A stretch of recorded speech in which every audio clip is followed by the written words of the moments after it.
people keep talking about the downfall of Elizabeth Holmes. And I say to that, what downfall? She hasn't spent a single day in jail. And as far as I'm concerned, she's gotten away with it. She's gotten away with her crimes. There's no punishment here whatsoever.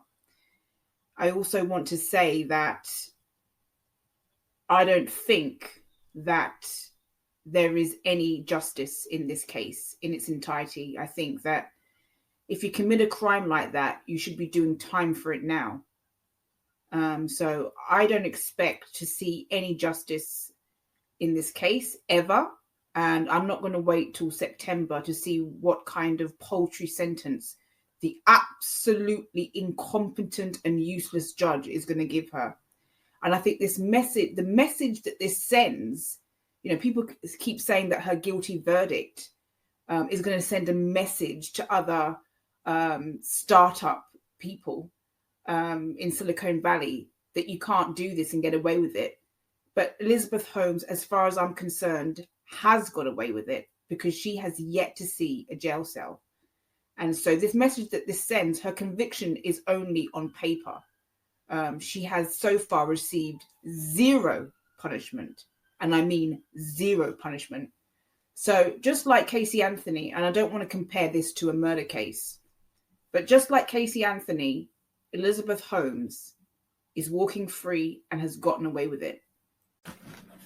So it was yesterday when I found out that Elizabeth Holmes, who has been convicted of fraud, and these fraud sentences are supposedly supposed to carry a long time, it was told, it's been made aware to me. I've been told, I've found out that she will not be sentenced until September.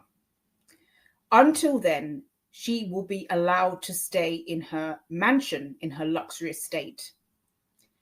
So I have concluded that I was right all along. I didn't think that there would be any punishment for Elizabeth Holmes. I think she's gotten away with her crimes. I don't think that there's any justice in this case. I think the judge who handled this case is absolutely useless. I think he should be fired. And I'm coming to the realization that Elizabeth Holmes is never going to be punished severely, and that she's not going to get the punishment that she deserves for not only defrauding people. And a lot of people say, oh, she defrauded rich people.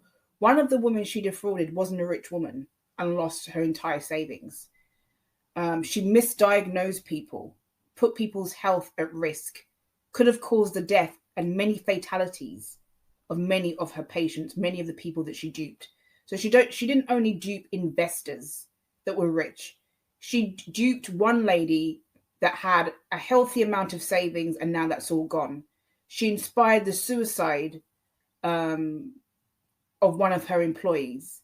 She had men, stalkers, gang stalkers, threaten and follow her employees, her former employees who threatened to speak out. She threw everybody under the bus when everything came crashing down, blamed everyone else, including her partner, Sunny Balwani. Everything is everyone else's fault, and she hasn't taken responsibility for what she's done. So this is my last word. I don't think I'm going to be doing any more podcasts on Elizabeth Holmes. She's not the most popular topic on my channel anyway. There definitely is something wrong with the American justice system. And there is a large gap between people who are wealthy and privileged and white and the regular average person, because most people would be awaiting their sentencing in jail. And this is what justice would have looked like. Justice would have looked like, had she been convicted, which she was, after her conviction, she would have been immediately handcuffed and jailed, awaiting her sentencing in prison or jail. Jail is usually where you await your sentencing. So if punishment was going to be properly handed down to Elizabeth Holmes, she would have been immediately handcuffed and jail awaiting her sentencing in September. That didn't happen. So it doesn't matter what her sentence will be or will not be, because I'm not confident that the judge is going to give her a decent sentence. As far as I'm concerned, as it stands, and as it will always be, she has gotten away with it. The fact that she was able to walk out of court means that she's gotten away with it. And I think white privilege has won. And a lot of people have criticized me for using the word white privilege, but I was also outraged when Bill Cosby was released from prison. And I have no doubt that if Bill Cosby didn't have money, if he wasn't moneyed up, if he wasn't cashed up, I don't think Bill Cosby would be outside of prison either. So there's different type of privileges, but I think in the Elizabeth Holmes case, I think white privilege has won. I don't think that the judge in this case has any respect for Elizabeth Holmes' victims. I mean, she destroyed a lot of lives, and she misdiagnosed a lot of people, and she stole from a lot of people. She stole almost $1 billion, and yet she still has the money to post bail. It's absolutely disgusting, and I'm offended. And there's no justice here whatsoever. Just like in the Lori Vallow case, there is absolutely no justice. Elizabeth Holmes, as far as I'm concerned, has gotten away with it.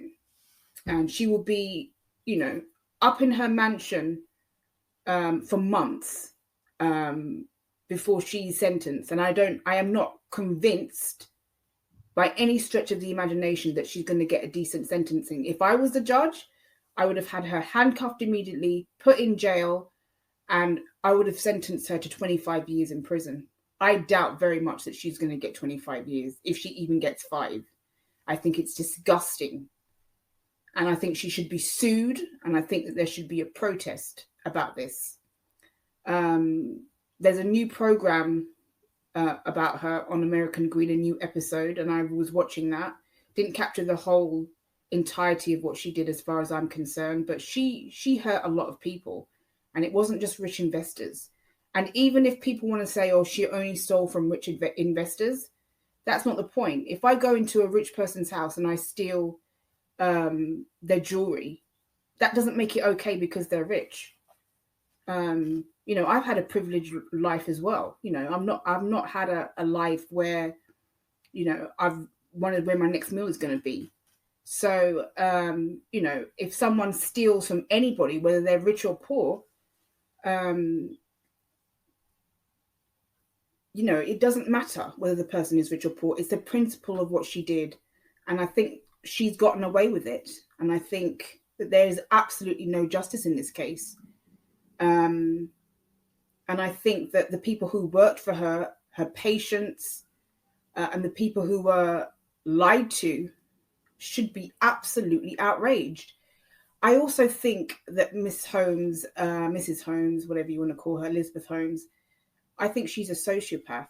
I think she's been told all her life that she's something special, either by her parents who doted on her, or by the men in her life, or by the rich, wealthy people that she hobnobbed with. I think she was told that she was something spectacular and something special, and I think it got to her head, and I think that she thought that she was something really, really special. And she's never, ever accounted or had to account or take responsibility for her actions. I think she has absolutely no remorse for the victims or the patients. I think she has absolutely no empathy. I think she's absolutely devoid of empathy. I think everything is about Elizabeth Holmes and how great she is. I think she's a sociopath. I think that her lies are not just disgusting. Everyone has told a lie at some point in their life, but the type of lies that she told put lives at risk. And the way in which she lied and the ongoing lie, knowing full well that her machines didn't work and that her machines were going to put people at risk, is completely disgraceful and disgusting. So I think she has no empathy. I think she has no remorse. I think she will continue to lie and scam and get away with it because she's been getting away with it for her entire life. No one has held her accountable. And this is a case that shows you that sometimes American justice doesn't work. And if you're wealthy, white, and privileged, then American justice doesn't work. You can buy yourself out of situations. Um, I think she's a complete sociopath, and a sociopath who has never been held accountable for her actions, just like Laurie Vallow.